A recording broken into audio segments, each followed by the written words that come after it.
Hey everybody, General Gray here. Sorry I haven't put a video up in a while. My folks have been in town, so I've been pretty busy hanging out with them and have not been home, so I haven't been playing any games lately.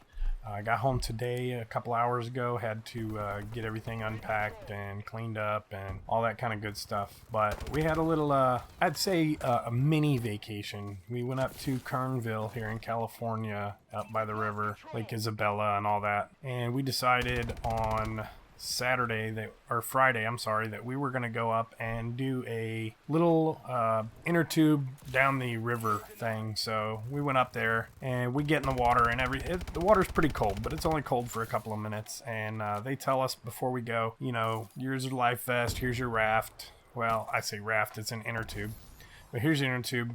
Just be careful, always stay to the right.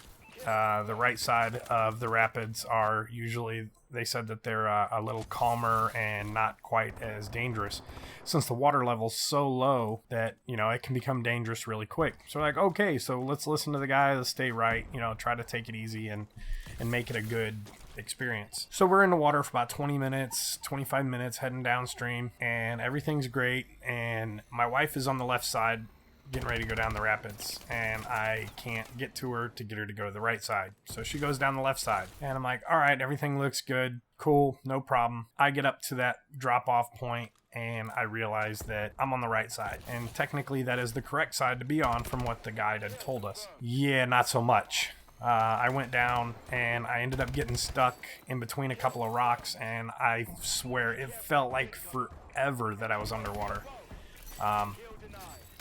Glasses came off, hat came off, so I'm sitting here trying to keep a hold of everything, and luckily I kept a hold of it and finally popped out. I don't know how, don't know what happened to get me knocked out of being stuck between the rocks, which I don't care because I'm still here, but honestly, I was scared to death. I really thought I was going to die right there.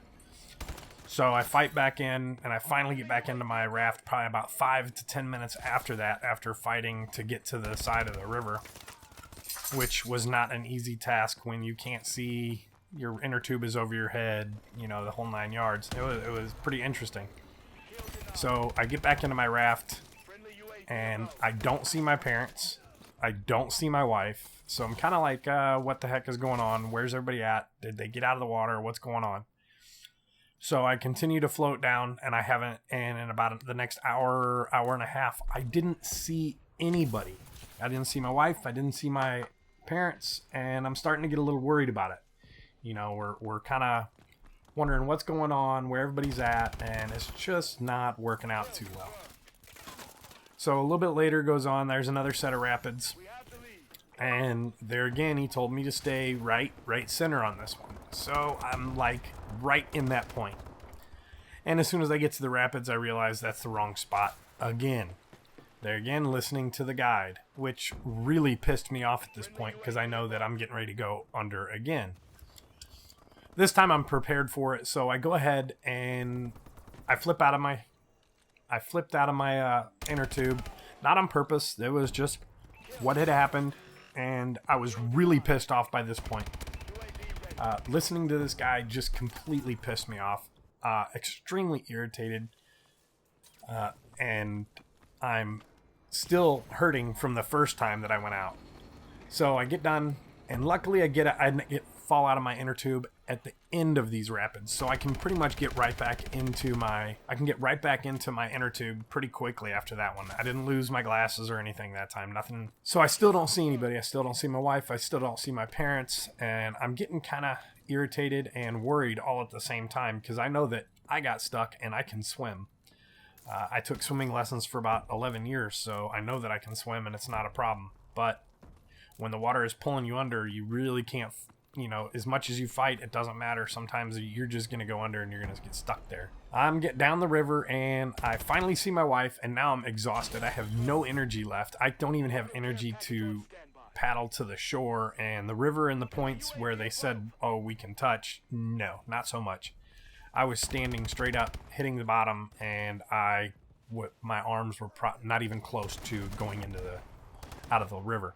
So I know that it was quite a deep area. I couldn't tell you how deep because the water was extremely muddy.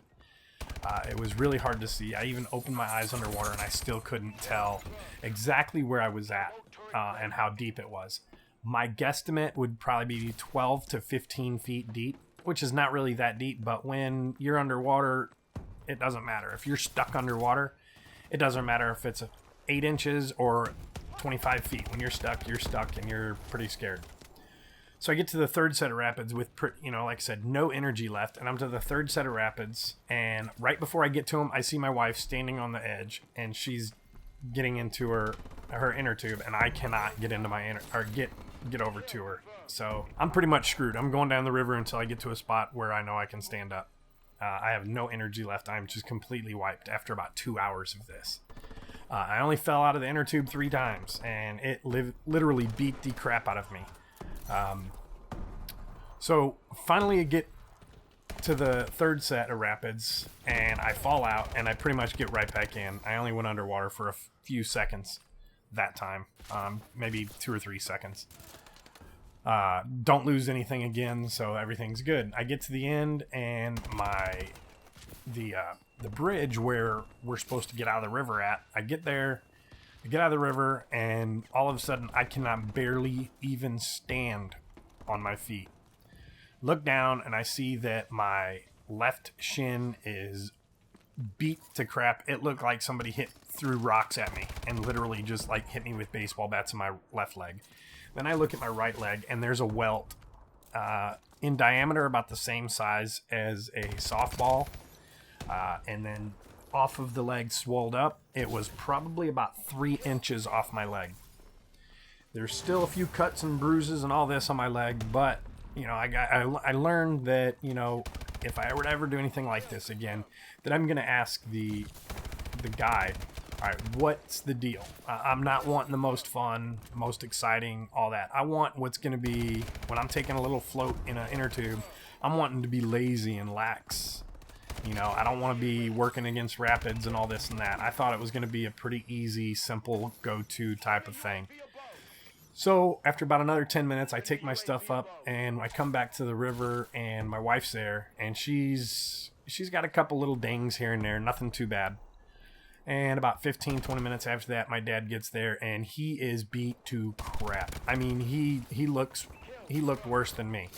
The first set of rapids, he went head over probably about 5 or 6 somersaults down the rocks. There's nicks on his head, shoulders, legs. I mean, I had the worst overall total injury, like severe. But he was pretty beat up pretty good. My mom ended up getting out of the water and saying, screw it, I'm done after the first set of rapids. So we ended up having to drive up and pick her up. But overall, it was an interesting experience. I will not be doing it again on that river. If I do it again, it'll be on a river that's a little easier to do it on, where I'm not going to get beat up so bad and all that kind of stuff. My parents aren't young anymore. My dad's 60. He'll be 61 in December. My mom's like 57. So they're not young. And they got beat up pretty bad. My mom has a bruise probably the size of a football on her hip. We got beat up, but overall, other than that, it was a good weekend. Went out, caught some catfish, and just hung out with them. I don't get to see them very often. They're about a 9-hour drive away, so it's not like I can just go down there on a 2-day weekend or 3-day because it takes up your whole day. I hope you guys liked this video and enjoy my commentary. All right, guys, I will catch you on my next video. Thanks for watching.